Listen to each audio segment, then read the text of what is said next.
So samahan nyo ako kasi gagawa tayo na isa sa pinakamaliit na court at dito lang sa tabi ng bahay ko. Kaya let's go! Uy!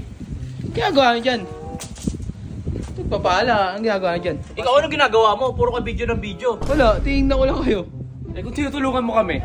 Ano ba ang ginagawa nyo? Paano ko itutulungan? Ako, nagpa-practice ako ng shooting. Ayan o, gumaganyan ako. Alam mo, ba't nagpa-practice to? Bakit? Kasi gagawin namin tong isa sa pinaka maliit na court. Dito? Oo. Sa lahat ng court na makikita nyo, ito yung pinaka maliit. Ayan o. Ayan, ganito lang o. Ayan, oh, sige. Sige, diba? Oo, paano yan?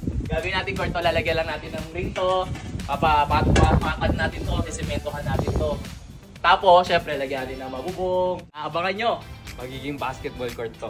Let's go! Tingnan natin At sinumala na sementohan, nilagyan muna ng bakal para matibay ang semento natin. At pagtapos matuyo, eto na ang itsura niya. Grabe no, ang bilis. Papatuyo lang namin ng ilang araw at pag okay na, eto na pwede ng laruan. Nilagay na namin yung basketball ring na itatayo namin dito sa basketball court. Para naman okay na pwede na mag-shooting dito. At napakahirap palang ikabit nito. At eto yung last na kakabit namin, yung net.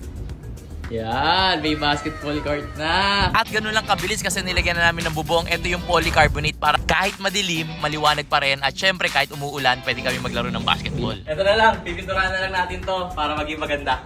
Let's go! At ganun lang kabilis, pinuturahan na namin to ng rubber paint para pag nakasapatos ka, hindi ka madudulas basta-basta. At syempre, kinonting linis-linis muna natin para pwede ng pinturahan kinabukasan. Yan, pinapinturahan na ni Coach Charles. Oh. Ayan oh. Pinagpuntrahan niya. Coach Charles! Let's go! At last, natapos na rin guys. Papatuyuin na lang namin to at naka-ready na rin to pang 3-point shootout. Yan, pwede natin gamitin yan. So dito ko naman na-testing to, yung isa sa pinakamaliit na court na nalaroan ko at ito ginawa na nga natin. So, eto na. Let's go! Guys, eto na. Kompleto na. Pwede tayo mag 3-point shootout. At eto na. First time ko i-shoot tong bola na to dito sa ring na to sa isa sa pinakamaliit na court. Ready?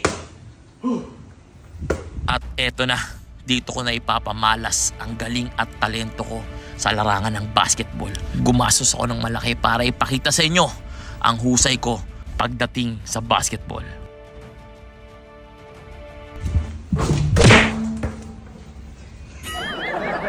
At kung umabot kayo dito sa video na to, mamimigay ako ng mga giveaways natin, helmets, prisms, K3 brackets at marami pang iba sa mga like, comment, share ng video na to. Kaya naman abangan nyo kasi may mili ako dito sa comment section at pwedeng sa makalsada, pwede kong ibigay ito pag nakita ko. So ayun, ingat palagi from Joe Motovlog, like, comment, share. Let's go.